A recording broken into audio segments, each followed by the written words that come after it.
এই খবরটি নিবেদন করছে স্বামী বিবেকানন্দ ইউনিভার্সিটি, আপনার সন্তানের স্বপ্নের ভবিষ্যৎ গড়ে তোলার একমাত্র সঠিক ঠিকানা। জানা গিয়েছে মাঝে মধ্যে অভিযোগ উঠছিল ন্যায্য মূল্যের থেকে বেশি দামে বিক্রি হচ্ছে রাসায়নিক সার। বর্তমানে ধান চারা রোপণ শুরু হয়েছে, স্বাভাবিকভাবেই বাজারে চাহিদা রয়েছে রাসায়নিক সারের।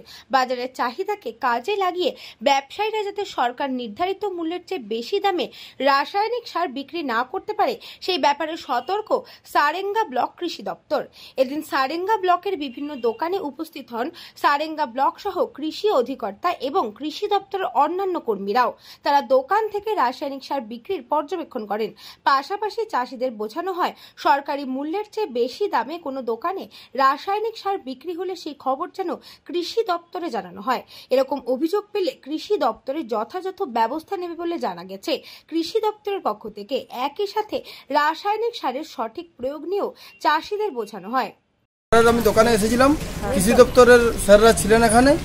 আসার পর এখানে ন্যায্য মূল্যের সারের দাম নিলাম। সার নিয়েছি, ডিএপি এবং এমওপি যে কোনো সার চাষের জন্য আমরা এখানে সবই পাওয়া যাবে দ্রব্য মূল্যে। যা প্রিন্ট আছে সেই রেটে পাবেন এবং বস্তা দেখে আপনারা যা নেবেন বস্তা দেখে নেবেন এবং সাবসিডি দেওয়া হচ্ছে। হ্যাঁ, সাবসিডি দেওয়া হয়েছে। এখানে আমি সার নিতে এসেছিলাম পরশে 10-26। তো এখানে কৃষি দপ্তরের সবাই আছেন ওনারা। তো এখানে সরকারি রেটে পাওয়া যাচ্ছে ন্যায্য মূল্যে, ঠিক আছে। এখানে কোনো বাড়তি রেট নেওয়া হয়নি, যে রেট দেওয়া আছে সেই রেটেই নেওয়া হচ্ছে।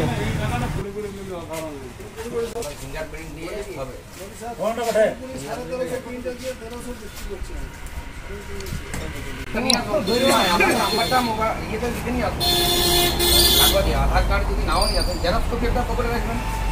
যখনই সার কিনতে আসবেন আধার ছাড়া সার পাওয়া যাবে না, এইরকম একটি বোর্ড থাকবে। সেই বোর্ডে আপনার মজুদ, দাম সব লেখা থাকবে, কত দর দাম এগুলো দেখতে হবে। বাঁকুড়া থেকে চিরঞ্জিত মণ্ডলের রিপোর্ট, নিউজ বঙ্গ টাইম।